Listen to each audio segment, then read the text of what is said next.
Indahnya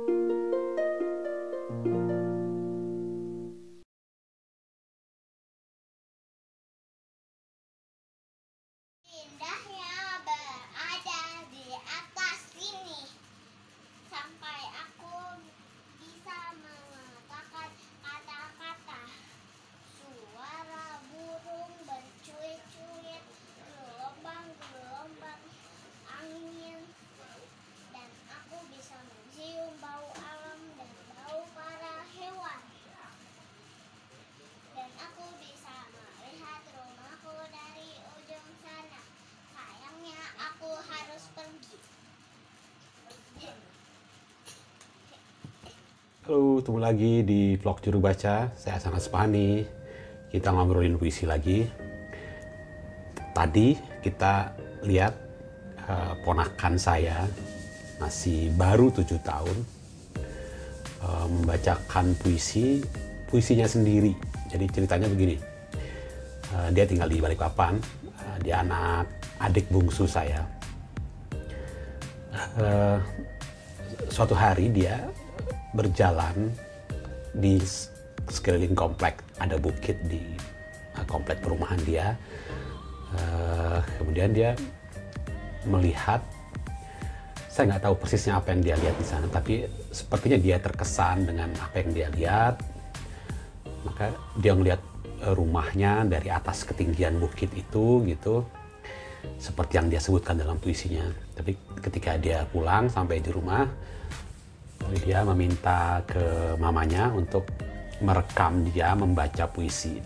Setelah dia tidak menulis, tapi dia langsung bergaya membacakan puisi tadi seperti yang kita lihat di video yang. Kemudian dia minta puisi yang dia bacakan itu, video yang rekaman dia membaca puisi itu dikirim ke saya. Saya cukup dekat dengan anak ini, gitu. Dia suka menggambar, ya, sebagaimana umumnya anak-anak lah, gitu. Nah, saya tersentuh, terkesan bagaimana seorang anak mengolah puisi dalam dirinya. Di awal video ini saya mengutip Picasso.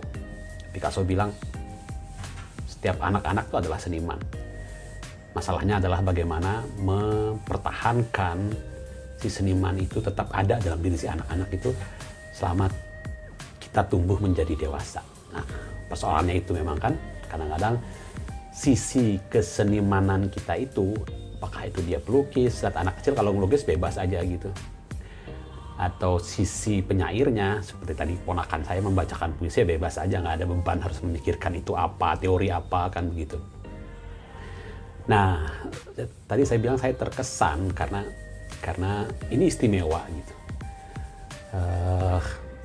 Seorang anak menyadari sebuah peristiwa, yaitu dia berjalan dengan gembira tentu saja ke bukit yang mungkin tidak rutin dia kunjungi. Dia terkesan. Saya tidak tahu apakah ini sebuah penghayatan ataukah spontanitas seorang anak-anak. Yang pasti sisi seniman, sisi penyair dalam dirinya itu mengolah kesan dari peristiwa yang dia alami. Kemudian dia menulis, sepertinya dia menulis puisi, dia mengolah puisi itu memang untuk saya, karena dia tahu, karena dia memang merekam dan minta dikirim ke saya, kirim ke paman gitu. Mungkin dia tahu karena saya suka membaca puisi atau dia suka menonton video saya. Coba lihat puisinya. Dia benar-benar jujur saja dengan apa yang dia lihat, gitu kan. Bagaimana dia menyimpulkan bahwa pemandangan yang dia lihat itu indah. Dia merasakan angin, kehadiran gelombang-gelombang angin. Dia memilih diksi itu. Nggak tahu dari mana dia merasakan. Mungkin pernah membaca di sekolah TK-nya, mungkin pernah mendapatkan itu. Kemudian dia bilang, saya bisa mencium aroma alam. Aroma alam itu gimana juga nggak tahu. Mungkin dia mencium sesuatu yang dia simpulkan dengan intuisi dia bahwa itulah aroma alam. Dan aroma hewan, dia bilang begitu. Hewan apa juga nggak tahu, cuma dia menyebutkan aja begitu dalam puisi yang dia lisankan itu, gitu kan. Dan dia melihat rumahnya yang dari dari atas ketinggian di ujung sana. Nah, itu konkret. Jadi ada imaji-imaji yang imajinatif, yang dia imajinasikan, tetapi juga ada imaji yang konkret. Dia melihat rumahnya dari ketinggian dan nampaknya itu berkesan buat dia gitu. Selain melukiskan apa yang dia lihat, Adila, nama ponakan saya,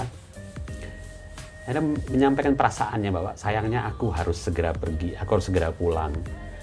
Jadi selain gambaran imajinatif, selain imagery, visual, dia juga menyampaikan perasaannya dalam puisinya. Maka ya jadilah sebuah puisi liris kalau mau dikotak-kotakkan, kalau mau disebutkan ini jenis puisi apa.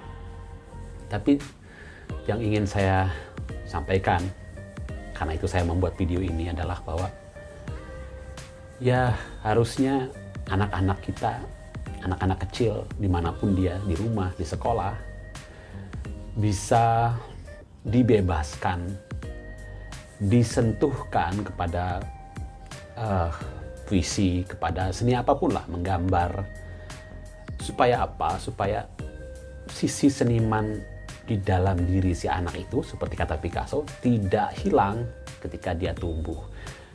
Saya tidak mengatakan bahwa semua anak harus menjadi seniman, semua orang harus menjadi penyair, semua orang harus menjadi pelukis, tapi rasanya memang kita perlu merawat, menjaga.